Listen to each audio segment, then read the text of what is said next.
Welcome back to my channel Shashank education classes. तो आज का वीडियो बहुत इंटरेस्टिंग होने वाला है। आज मैं आपको बताने वाला हूं इंडिया की डेफिनेशन। क्या बोला आपने सर? इंडिया की डेफिनेशन? हाँ बच्चों, इंडिया की डेफिनेशन, लेकिन इनकम टैक्स एक्ट में। आप तो बोलोगे सर इंडिया तो सब कुछ है, हम जहाँ रहते हैं वो भी इंडिया, दोस्त रहता है दिल्ली वो भी इंडिया, हैदराबाद रहता है वो भी इंडिया। नहीं बच्चों, इंडिया की डेफिनेशन में क्या क्या कवर होता है पहले हम पढ़ने जा रहे हैं वो। चलिए जी देखते हैं। तो पहला देखिए बेटे, व्हाट इज इंडिया? इंडिया का मतलब हुआ बेटा territory of India. Territory of India का मतलब क्या हो गया बेटा? टर्शरी बोलते हैं उसको। तो क्या मतलब हो गया? जो जमीनों की बात कर रहा है इंडिया में, मतलब क्या हुआ? दिल्ली कुछ भी आ रहा है तो टर्शरी या टेरिटरी ऑफ इंडिया। सेकंड क्या दिखा रहा है बेटा? वाटर, सी बेड, सबसॉइल अंडरलाइंग सच वाटर्स। भाई जल की सीमा अगर वो भी लगी हुई है तो वो भी इंडिया। समझ रहे हो? अगर आपको यहां पे दिखाई दे रहा है कहां पे, बॉम्बे का कोई घाट, बॉम्बे में घाट होता है, बनारस का होता है बेटे, आपको दिखाई दे रहा है कोई सी, तो वो भी क्या है? इंडिया। अगला देखो बेटा, कॉन्टिनेंटल शेल्फ, हिंदी लिखी है बेटा मैंने इसमें, महाद्वीपीय जल सीमा, फिर वो भी आ रहा है। अगला पहले फिफ्थ पढ़ेंगे हम, any other specified maritime zone, जिसे बोलते हैं इंटरनल वाटर, जाते ना बेटा इंटरनल, वो भी सीमा उसमें आ रही है। और एयर स्पेस अबव इस territory and the territory waters, मतलब इंडिया कहाँ का हुआ बेटा? अगर ये मान के चलते हैं सॉइल है, इसके ऊपर अगर आप जा रहे हो वो भी इंडिया, नीचे नीचे क्या होता है बेटा? आपको पानी दिखाई देता है वो भी इंडिया। तो सब कुछ क्या हो गया बेटा? इंडिया का। तो अगर मैं यहां पे हूं, नीचे पानी है वो भी इंडिया, जमीन इंडिया, और ऊपर क्या है बेटा? आपको इंडिया। मेन इंपॉर्टेंट पॉइंट जिसके लिए मैं बात कर रहा हूं बच्चों, that is exclusive economic zone. तो अगर कोई एक्सक्लूसिव इकोनॉमिक जोन्स आपने बना रखे हैं उसको भी मानेंगे कि आप इंडिया में हैं। तो अगर आपको याद हो, स्पेशल इकोनॉमिक जोन ये इंडिया नहीं माना जाता, ये माना जाता है बाहर, जैसे आप एक्सपोर्ट में ट्रीट करते हैं। ओके, आई होप ये इंडिया की डेफिनेशन आपको क्लियर हो गई होगी, है ना बच्चों?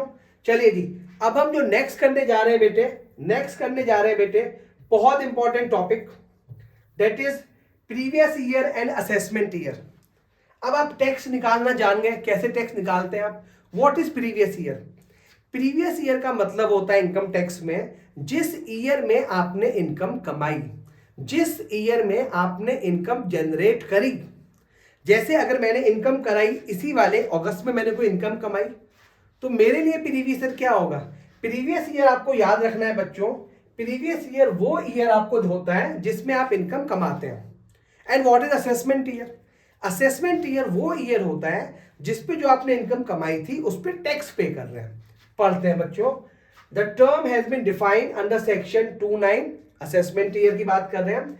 This means a period of 12 month starting on 1 April every year. तो कब से स्टार्ट होगा बेटा? स्टार्ट आपका होगा बेटा ये 1 अप्रैल से, और खत्म कब होगा बच्चों? आपका 31 मार्च को। Such income is taxable in the immediately following year which is the assessment year. Income earn in the previous year, अगर मैं बोलूं आपसे कि मैंने इनकम कमाई प्रीवियस ईयर 22-23 में, तो उसका असेसमेंट ईयर होगा बच्चों 2022 and 24। Assessment year always start from 1 April and is always a period of 12 month. तो अगर मैं आपको एक क्वेश्चन दूं, मैंने कोई बेटे बच्चों मैंने कोई इनकम बेटा जनरेट करी, और मैंने इनकम जनरेट करी बेटा वहां पे अगस्त 2020 में, एक इनकम आई मेरे पास। तो इसके लिए मेरा प्रीवियस ईयर क्या होगा? आप बोलेंगे सर इसने जो इनकम जनरेट करी 2020-21 में करी, पीरियड स्टार्ट होगा इसका 1 अप्रैल 2022, कब होगा बेटा? 31 मार्च 2021। यही हो गया बेटा। तो इसको आप बोलेंगे प्रीवियस ईयर, और इसका असेसमेंट ईयर क्या होगा बच्चों? 21-22 इज माई असेसमेंट ईयर।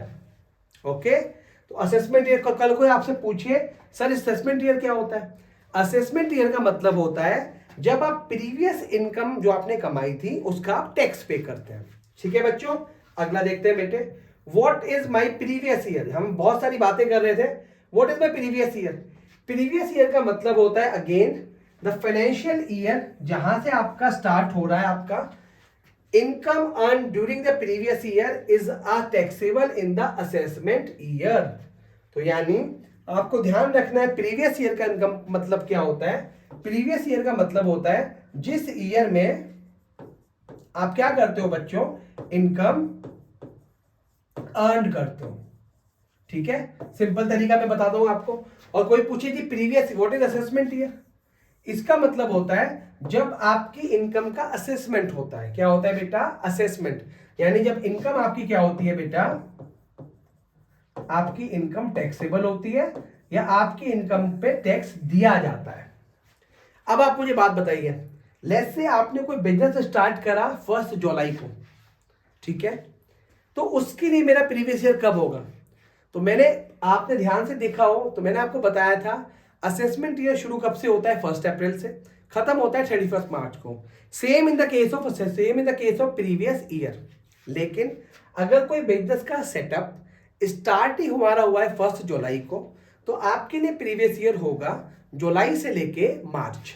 पढ़ते हैं बच्चों, in such a case the previous year shall be the period beginning on the date of setting up of a business or profession and ending with the 31st March of the said financial year.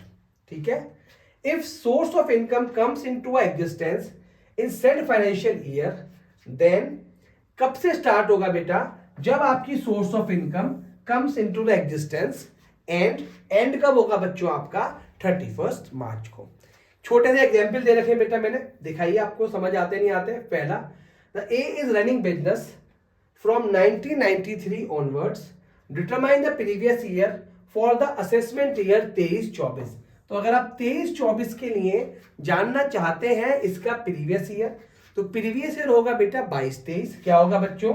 Previous year इसका बनेगा बच्चों 22-23। और 22-23 कब से start होगा आपका? 1 अप्रैल से लेके 31 मार्च तक। नेक्स्ट देखते हैं, a chartered accountant set up his profession on 1 July, determine the previous year for the assessment year 23-24। तो 23-24 के लिए आपका प्रीवियस ईयर कितना होगा बेटा? अगेन 22-23 होगा। लेकिन अब आपका जो प्रोफेशन सेटअप हुआ है वो हुआ है 1 जुलाई को, तो जो पीरियड आपका निकलेगा वो निकलेगा बेटा 1/7 से लेके 31 मार्च 23 तक। तो अगर हम इसे कंक्लूड करें, कंक्लूड कैसे कर सकते हैं बेटे हम? इंडिया का मतलब क्या हुआ बेटा? जमीन, जमीन के अंदर का वाटर, ऊपर जो दिखाई देगा स्पेस, वो सब कुछ क्या है बेटा आपके लिए? इंडिया है। कॉन्टिनेंटल शेल्फ, सब कुछ क्या दिखाई देगा आपको? इंडिया में। नेक्स्ट हमने पढ़ा बेटा व्हाट इज बिजनेस या व्हाट इज प्रीवियस ईयर। तो प्रीवियस ईयर और असेसमेंट ईयर का मतलब मैंने आपको बताया। असेसमेंट ईयर का मतलब है जब वो पीरियड 12 महीने, जब आपकी इनकम पे टैक्स लगेगा, कौन सी इनकम? जो आपने प्रीवियस ईयर में कमाई थी। And what is previous year? Previous year का मतलब बेटा आपको समझ आ रहा होगा वो ईयर जिसमें आपने इनकम अर्न करी थी। लेकिन इस केस में आपको ध्यान रखना है कि ये पीरियड 1 अप्रैल से स्टार्ट होता है, लेकिन हर केस में नहीं होगा। जिस केस में कोई सोर्स ऑफ इनकम, कोई बिजनेस सेटअप 1 अप्रैल के बाद हुआ है, तो जिस डेट से वो स्टार्ट हुआ है और 31 मार्च तक, उसको बोलेंगे प्रीवियस ईयर। असेसमेंट ईयर हमेशा स्टार्ट होगा 1 अप्रैल से और कहां पे एंड होगा बेटा? 31 मार्च को। तो प्रीवियस ईयर अगर 22-23 है तो उसका असेसमेंट ईयर 23-24 होगा, और अगर असेसमेंट ईयर 24-25 है उसका प्रीवियस ईयर 23-24 होगा। आई होप ये वीडियो आपको समझ आई होगी। प्रीवियस ईयर असेसमेंट ईयर आपको समझ आए होंगे। ऐसी वीडियोस देखने के लिए हमारे चैनल को लाइक करें, सब्सक्राइब करें। तब तक के लिए टाटा बाय बाय।